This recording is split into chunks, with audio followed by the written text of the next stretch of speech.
Ave Maria. Alors, rien qu'à la présentation, vous devinez déjà ce qu'il va se passer maintenant. Nous allons faire un nouveau café dépliant.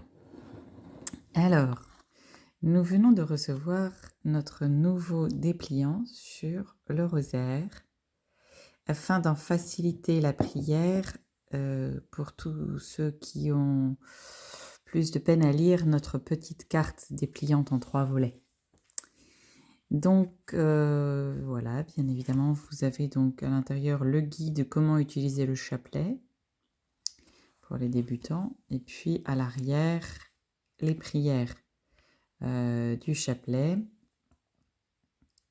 telles que Notre-Dame les vœux présente dans notre dizaine, et vous avez même donc la petite prière de Fatima, que Notre-Dame demande que l'on récite à chaque fin de dizaine. Voilà. Et alors, à l'intérieur, vous avez des petits bijoux de méditation. Donc, vous avez bien évidemment les mystères joyeux qui sont pour le lundi et le jeudi. Et vous voyez, chaque petit médaillon vous permet vraiment de vous plonger dans le mystère. Donc, voilà, le 4e, le 5e mystère. Alors, on a pris comme couverture, comme thème, comme encadrement, en fait, donc les roses, puisque les roses que l'on retrouve ici, roses de 3 couleurs, et roses que l'on retrouve également ici, qui encadrent chaque petit médaillon, vous voyez, en rouge pour la passion, et les roses jaunes glorieux, orange clair pour les mystères glorieux. Ces roses sont très importantes puisque c'est ce que l'on offre en fait comme roses mystiques, roses spirituelles à Notre-Dame tout au long de ce chapelet qui est composé de dizaines et dizaines de roses pour la plus belle des reines. Voilà.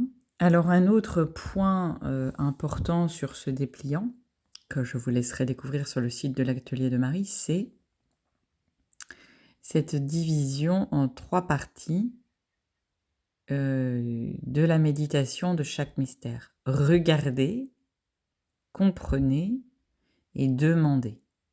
À chaque fois, vous avez ces 3 mots-clés, regardez, comprenez, demandez.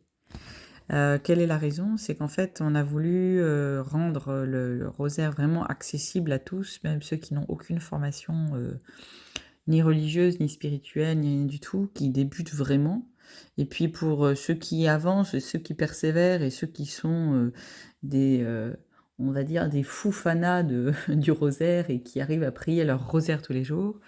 Ces 3 mots-clés permettent vraiment de structurer votre pensée.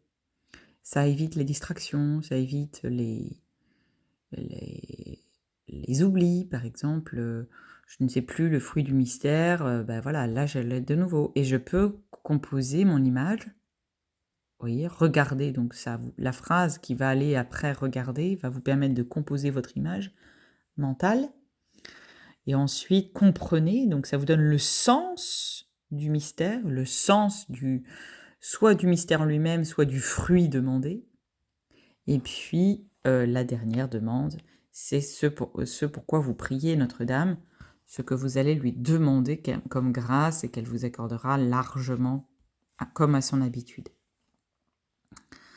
Donc voilà, vous voyez, pour composer ce magnifique guide du rosaire, nous avons, on va dire, arrangé certaines peintures, puisque ici, normalement, par exemple, au portement de croix, sur la toile originale, Notre-Dame est beaucoup plus en arrière de notre Seigneur, et nous avons voulu qu'elle soit visible sur le même médaillon. Donc nous avons édité les images, et là, de même, vous voyez, normalement, Saint-Joseph, il est plus loin, Notre-Dame est plus loin de Siméon, mais voilà, nous avons Nous avons arrangé les images de manière à ce qu'elles rentrent dans nos petits cadres, dans nos petites couronnes en fait. Voilà.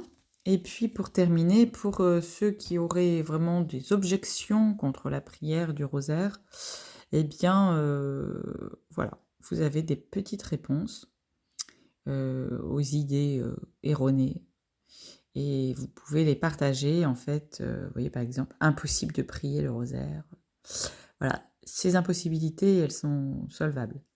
Donc on peut les résoudre. Et Montfort, Saint-Louis-Marie de Montfort, qui était le chantre du rosaire après Saint-Dominique, notre chantre moderne, eh bien, pourra vous donner les réponses. Une dernière objection importante, je dis aussi les mystères lumineux.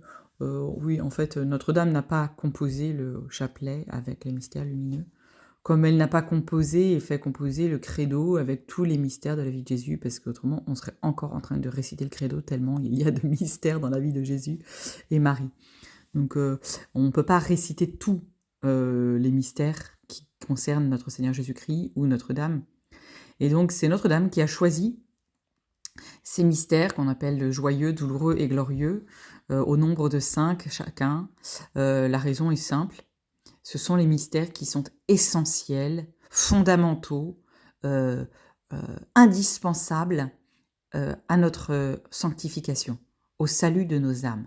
C'est-à-dire que dans ces mystères propres, il y a une grâce spécifique pour notre âme. Pour notre âme.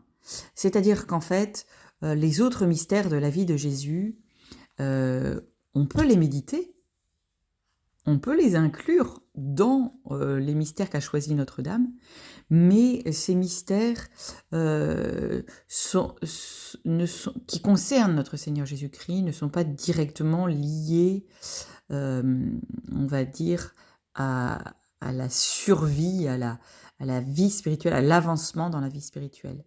Il faut les croire, il faut y croire, ça c'est des dogmes, c'est de foi, par exemple sur l'Eucharistie, sur la confession, les sacrements de mariage, etc. Ce sont des mystères réels, mais qui pour la vie de l'âme ne vont pas directement agir comme une grâce quotidienne. Par exemple, la grâce du mariage, non, la grâce du mariage concerne que les personnes mariées. En l'occurrence, les prêtres, ils n'en ont pas besoin. Ça ne les concerne pas directement. Même si pourtant, c'est eux les ministres de la grâce. Donc, pour la communion, pour la confession, ce sont les ministres. Et voilà. Bon. Donc, c'est un choix de Notre-Dame qu'il faut respecter. Et déjà, si chacun d'entre nous réellement récitait les 3 mystères tous les jours, pour conserver donc ce chiffre 3 qui concerne la Sainte Trinité, eh bien, peut-être que notre pays irait mieux aussi. Voilà. Donc, je vous laisse avec ce divin abrégé de la vie, de la passion, de la mort, de la gloire de Jésus et Marie. Ave Maria.